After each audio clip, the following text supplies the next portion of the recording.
मेरे प्रिय आत्मन, सहयोग में आज दूलन दास का एक पद लेने जा रहे हैं। दूलन दास का जन्म 1650 ईस्वी में हुआ और 1778 ईस्वी तक दूलन दास की जीवन ज्योति इस धरा पर जलती रही। दूलन दास जगजीवन साहब के शिष्य हैं। इनके कहने का अंदाज़ बड़ा मधुर है, बड़ा ललित है। कहते हैं, जोगी जोग जुगत नहीं जाना।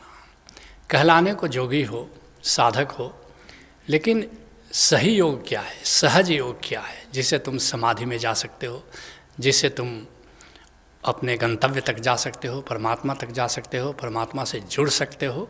बस इसको भर नहीं जाना, जिसके लिए कबीर साहब कहते हैं, जोग जुगत से रंग महल में पिय पायो अनमोल रे। वही योग है जो तुमको तुम्हारे प्रियतम से मिला दे, तुम्हारे दूल्हा से मिला दे। कहे कबीर आनंद भयो है, बाजत अनहद ढोल रे। वहाँ पहुँच जाओ जहाँ महफिल सजी है, जहाँ शम्मा जल रही है, जहाँ अनाहत नाद का ढोल बज रहा है, जहाँ संगीत छिड़ा हुआ है। इसको एक नए अंदाज में सुनो। हरि का सतनाम सुना जिसने, अब और भजन फिर काहे का।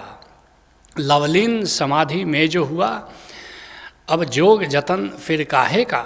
कुछ और न कर आराम करो, अब अनहद में विश्राम करो। ओंकारम शरणम गच्छामि, भज ओशो शरणम गच्छामि। गिरा हमारा शून्य में, अनहद में विश्राम। बस सारे योग का यही लक्ष्य है। कैसे अपने भीतर उस शून्य को जान लो, कैसे वहाँ स्थित होकर ओंकार की बारिश में भीगते रहो। यही सारे योग का, सारी साधना का यही लक्ष्य होना चाहिए। कहते हैं दूलन दास, गेरू घोरी रंगे कपड़ा जोगी, मन न रंगे गुरु ज्ञान। कपड़ा रंगने से कोई साधु नहीं होता, कपड़ा रंगने से कोई योगी नहीं होता। योगी कैसे होता है? गुरु के ज्ञान से, गुरु के अनुभव ज्ञान से अपने को रंग लो। इसलिए सूफी कहते हैं कि ये जो अध्यात्म का ज्ञान है, ये सीना बसीना चलता है। ये गुरु के सीने से शिष्य के सीने में, गुरु के हृदय से शिष्य के हृदय में उसका ट्रांसफ़र होता है। गुरु का जो अनुभव ज्ञान है, ये शास्त्र ज्ञान से नहीं होगा। शास्त्र ज्ञान से तुम कितना भी अपने को रंगते रहो, बात ऊपर ऊपर तक रह जाती है। गुरु के अनुभव के ज्ञान से अगर अपनी चेतना को, अपनी समझ को अगर तुम रंग लो, तो बात बन जाती है। जिसके लिए कबीर साहब कहते हैं, मन ना रंगाए रंगाए जोगी कपड़ा। अरे मन को रंगना है, कपड़ा रंगाने से कोई योगी नहीं होता। आसन मार मंदिर में बैठे, ब्रह्मचारी पूजन लागे पथरा। बैठ गए हो आसन लगा करके और मूर्ति पूजा कर रहे हो, मंदिर में पूजा कर रहे हो, इससे बात बनने वाली नहीं है। आसन मारी मंदिर में बैठे, ब्रह्मचारी पूजन लागे पथरा। कनवा फड़ाए जटवा बढ़ौले, दाढ़ी बढ़ाए योगी हो गईले बखरा। जंगल जाए जोगी धुनिया रमौले, काम जराए जोगी हो गईले हिजड़ा। मथवा मुड़ाए जोगी कपड़ा रंगौले, गीता बाँच के हो गईले लवरा। कहीं कबीर सुनो भाई साधो, जम दरवाजवा बांधल जैसे पकड़ा। याद रखना, अंत में यम के दरवाजे पर जा कर के बंध जाओगे। कपड़ा रंगाने से नहीं होता, अनुभव से होता है, गुरु से जुड़ने से होता है। ऐसा समझो जैसे किसी ट्रांसफार्मर से जुड़ जाओ तो जनरेटर से जुड़ जाते हो। गुरु ट्रांसफार्मर की तरह है, उससे जरा तुम जुड़ जाओ तो फिर देखते ही देखते तुम परमात्मा के जनरेटर से जुड़ जाते हो। कहते हैं दूलन दास, पढ़े न सत्य नाम दुई अक्षर। बहुत सारी किताबें हम पढ़ते हैं, गीता पढ़ते, बाइबल पढ़ते, कुरान पढ़ते, लेकिन जो पढ़ना था वो 2 अक्षर ही पढ़ना है। वह 2 अक्षर, उसको ओम कहो, उसको राम कहो, उसको नाम कहो, उसको प्रेम कहो, बस उसी को तो पढ़ना है। जिसके लिए संत कीनाराम कहते हैं, कर परतीति नाम दुई अक्षर। याद रखना, कीनाराम को अवघड़ परंपरा का पितामह कहा जाता है, लेकिन कीनाराम भी अपने अंतिम क्षणों में सहज योगी हो गए थे और सहज योग के मार्ग का ही उन्होंने प्रतिपादन किया था।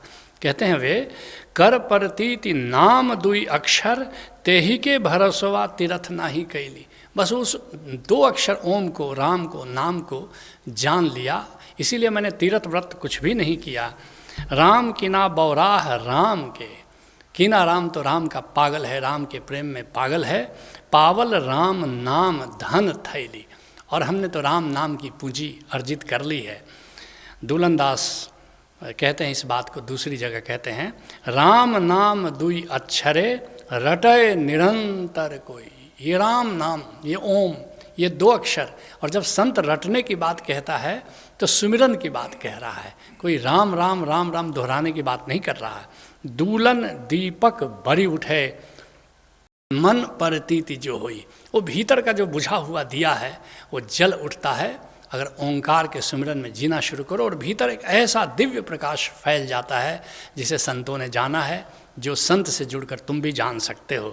कहते हैं दूलन दास, सीखहु सो सकल सयाना। अगर तुम सयाने हो, अगर तुम विवेकवान हो, अगर तुम समझदार हो, तो एक ही काम करने लायक है कि उसको सीखो, उस 2 अक्षर को सीखो।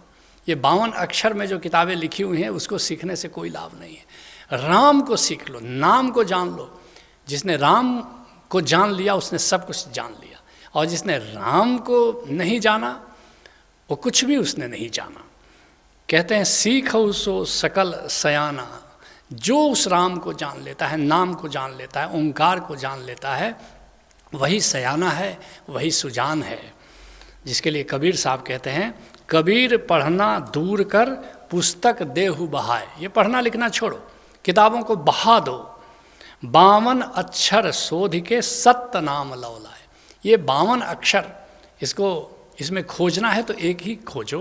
ओंकार की चर्चा कहाँ है, नाम की चर्चा कहाँ है, राम की चर्चा कहाँ है, और उसे जाकर किसी सद्गुरु से पूछो कि ये जो गीता में जिस ओर इशारा कृष्ण कह रहे हैं कि वेदों में मैं ओंकार हूँ, एक ही सवाल जाकर के किसी संत से पूछो, वह ओंकार क्या है हमें बताने की कृपा करें।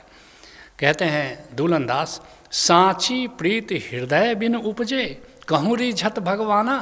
अरे प्रीत करनी है, किताबों में पढ़ करके प्रीत कैसे करोगे? क्या बिना हृदय के कहीं प्रीत होती है? बिना हृदय से जुड़े हुए बुद्धि से तुम जुड़ करके परमात्मा को नहीं पा सकते। बुद्धि से कहीं प्रीत होती है, सोच विचार से कहीं प्रेम पैदा होता है। अरे हृदय को लगाओ उस राम नाम में, तब जाकर गोविंद से प्रीत पैदा होगी। सांची प्रीत हृदय बिन उपजे कहूँ रिझत भगवाना। और बिना प्रीत के कहीं भगवान रिश्ता है, कहीं बुद्धि से भगवान रिश्ता है? क्या तर्क से तुम परमात्मा को राजी कर सकते हो?